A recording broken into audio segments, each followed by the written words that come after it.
दोबारा रात जब आई तो हर मर्द खौफजदा था। अब जहाज के तमाम मर्दों को मालूम था कि जहाज में किसी आफरियत का बहुत ज्यादा आतंक है, बहुत ज्यादा खौफ है। हर मर्द आज परेशान था, देखें कि आज किसकी बारी है। हर मर्द यही सोच रहा था कि आज कौन सा परिवार गायब होता है या कौन से कैबिन पर उस आफरियत का हमला होता है, कौन सा कैबिन आज उस आफरियत का निशाना बनता है।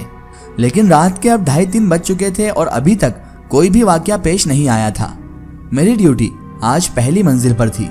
रात थी जो इसी तरह गुजरती जा रही थी कि तभी अचानक तीसरी मंजिल से किसी की गला फाड़कर चीखने की आवाज आई। हम सारे लोग जैसे ये आवाज सुनी तो डर गए और डर के मारे तीसरी मंजिल की तरफ भाग खड़े हुए।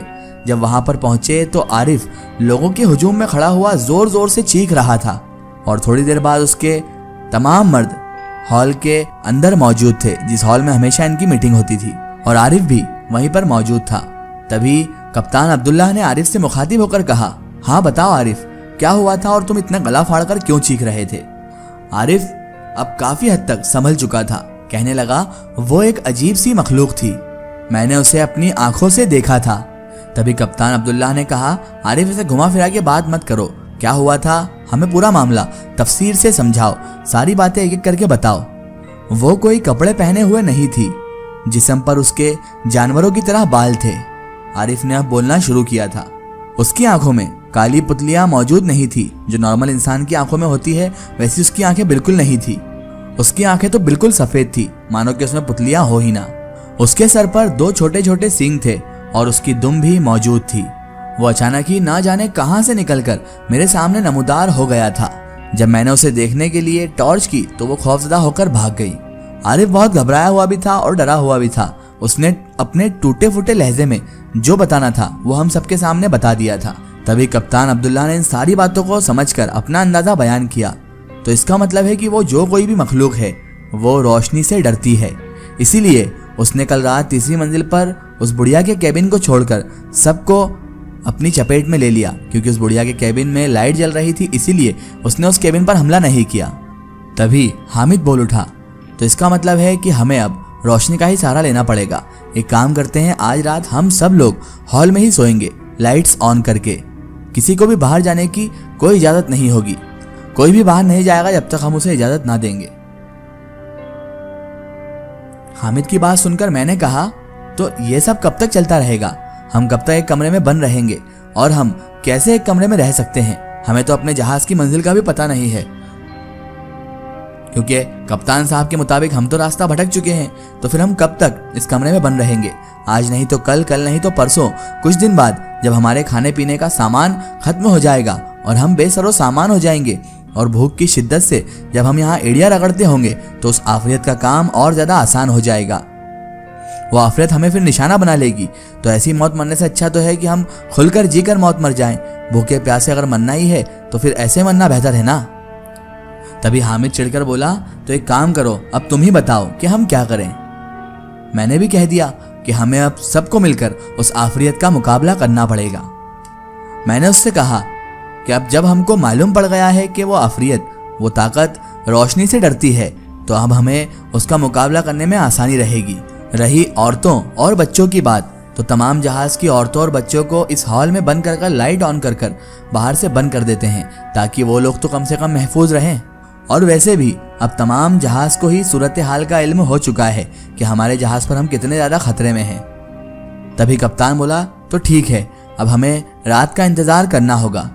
और उसके बाद कप्तान अब्दुल्ला वहां से उठ गए। उसके बाद तमाम मुसाफिर अपनी जगह से उठकर अपने अपने कैबिन में चल दिए। रात को तमाम जहाज रोशनी से इस तरह जगमगा रहा था जैसे कोई जश्न हो। तमाम लाइट से जल रही थी, हॉल पूरी तरह रोशनी से रोशन था और जहाज के बाहर भी लाइट जल रही थी। मैं, जब्बार, हामिद और 2-3 लोग रोशनदान पर खड़े थे। रात के 12 बज रहे थे। तभी मैंने कहा, यार अभी तक हमें ये मालूम नहीं पड़ा कि ये आफियत आखिर आती कहाँ से है, या फिर अगर ये जहाज में ही है तो दिन में कहाँ छुप जाती है। तभी हामिद कहने लगा, मेरे ख्याल में हमें वो जगह तलाश करना चाहिए जहाँ पर वो छुप जाती है। तो सबने इस राय पर मशवरा दिया और कहने लगे कि हमें जहाज को 3 हिस्सों में तकसीम कर देना चाहिए और अलग अलग जगह जाकर उसे ढूंढना चाहिए। क्या ख्याल है? तो जब्बार कहने लगा, ठीक है, मेरे ख्याल में मुझे जहाज का तहखाना चेक करना चाहिए, हामिद तुम एक काम करो, तुम जहाज का पेंदा चेक करो और मुझे ये काम मिला कि मैं पहली मंजिल के तमाम कमरे हत्ता के बाथरूम तक भी चेक करूं। जब हमें ये ऑर्डर मिले हमने ये मशवरा किया तो हम सब सर हिलाते हुए इधर उधर चल दिए अपने काम की ओर। मैं अपने काम पर चल दिया और जब्बार और वो लोग अपने अपने काम पर चल दिए। उसके बाद मैं और नाहिद तहखाने की तरफ चल दिए। जब हम तहखाने में पहुंचे तो बड़ा वहां पर सुकून था।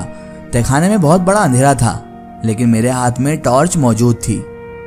बल्कि मेरे ही क्या, अब तो हर बंदा टॉर्च को अपनी जेब में अपने पास इस तरह रखता था जैसे वो बंदूक का काम कर रही हो, जैसे वो बंदूक हो। नाहिद डर के मारे मेरे साथ चिपक कर ही चल रहा था। मैंने टॉर्च से इधर उधर रोशनी मारी। तहखाने में रस्सियां, जहाज चलाने के लिए जनरेटर के ऑयल, तमाम तर चीजें रखी हुई थी। थोड़ी देर में हम लोग तहखाना अच्छी तरह से चेक कर चुके थे, लेकिन उस अफरियत का तो यहाँ पर कोई नामो निशान तक नहीं था। तभी अचानक हॉल से हमें चीखने चिल्लाने की आवाजें सुनाई देने लगी। मैंने नाहिद का हाथ पकड़ा और जोर से वहां से दौड़ लगा दी ऊपर जाने के लिए। हॉल पूरी तरह अंधेरे में डूबा हुआ था। हॉल के कमरे में बहुत ज्यादा भगदड़ मची हुई थी। उसका दरवाजा अंदर से बंद था और औरतों की चीखें आसमानों को छूती हुई नजर आ रही थी। और थोड़ी ही देर बाद तमाम मर्द हॉल के दरवाजे पर मौजूद हो चुके थे। तभी कप्तान अब्दुल्ला ने हामिद से कहा, हामिद एक बंदे को अपने साथ लेकर जाओ और देखो ये हॉल की लाइट्स अपने आप बंद कैसे हो गई, किसने बंद की है। हामिद एक दो बंदों को साथ लेकर ऊपर चल दिया। फिर कप्तान अब्दुल्ला ने एक बंदे को कहा कि तुम खिड़कियों को चेक करो। उसके बाद तमाम मर्दों को कप्तान अब्दुल्ला ने कहा कि तुम दरवाजा तोड़ने की कोशिश करो। अंदर से अब भी औरतों की चीखों पुकार की आवाजें सुनाई दे रही थी। तमाम मर्दों ने जो वहां पर मौजूद थे उन्होंने मिलकर दरवाजे को तोड़ने के लिए धक्का देना शुरू कर दिया। दरवाजा काफी मजबूत था। इतने बंदों के जोर लगाने के बावजूद भी वो वहां से टस से मस नहीं हुआ। कप्तान अब्दुल्ला कहने लगा, बैरानी जहाज में कोई शीशा जरूर मौजूद होगा, अगर शीशा मिल जाए तो दरवाजा तोड़ा जा सकता है। कप्तान अब्दुल्ला ने जहाज के अमले के एक बंदे से कहा तो उसने कहा कि शीशा तो नहीं है कप्तान साहब, लेकिन अलबत्ता कश्ती के चप्पू जरूर मिल जाएंगे। तभी कप्तान अब्दुल्ला ने कहा, जाओ फटाफट वही लेकर आ जाओ तुम। कप्तान अब्दुल्ला के ऑर्डर पर वो बंदा नीचे तहखाने की तरफ चल दिया। तभी जिनको खिड़की देखने भेजा गया था वो बंदे आए और कहने लगे, सर तमाम खिड़कियां अंदर से बंद है और हमने कांच तो फोड़ दिए हैं, लेकिन सलाखों की वजह से हम अंदर से खिड़की नहीं खोल सकते और इसके अलावा खिड़कियों के आगे पर्दे भी लगे हुए हैं, इसीलिए अंदर का हमें कुछ दिखाई भी नहीं दे रहा है बाहर से। अब धीरे धीरे हॉल के अंदर की आवाजें कम होती जा रही थी। थोड़ी देर बाद जिस बंदे को चप्पू लेने भेजा गया था वो 2-3 बंदों के साथ चप्पू लिए हाजिर हुआ और फिर पता नहीं कैसे अचानक से हॉल के अंदर की लाइट्स अपने आप चालू हो गई। तभी कप्तान अब्दुल्ला ने कहा, चलो जल्दी से चप्पू उठाओ और दरवाजे की तरफ दौड़ पड़ो। तभी वो बंदा जो चप्पू लेने गया था वो कहने लगा, सर मैं 2 हथौड़े भी साथ लेकर आया हूँ, शायद ये भी कुछ काम दे जाए। और फिर चप्पू और हथौड़े की मदद से थोड़ी देर बाद दरवाजा टूट चुका था, लेकिन अंदर जैसे ही ये लोग दाखिल हुए तो अंदर वीरानी फैल चुकी थी और वो अफरियत अपना काम करके वहां से जा चुकी थी। अब्दुल्ला कप्तान तो अब सर पकड़कर सोफे पर बैठ गए और कहने लगा, लगता है अब हम में से कोई भी नहीं बचेगा। वो अफरियत अब हम सबको तबाह बर्बाद कर देगी और हम उसका कुछ भी नहीं बिगाड़ सकते। तमाम तर लोग वहां से गायब हो चुके थे। इसका एक ही स्टोरी हम देखेंगे इसके अगले पार्ट में।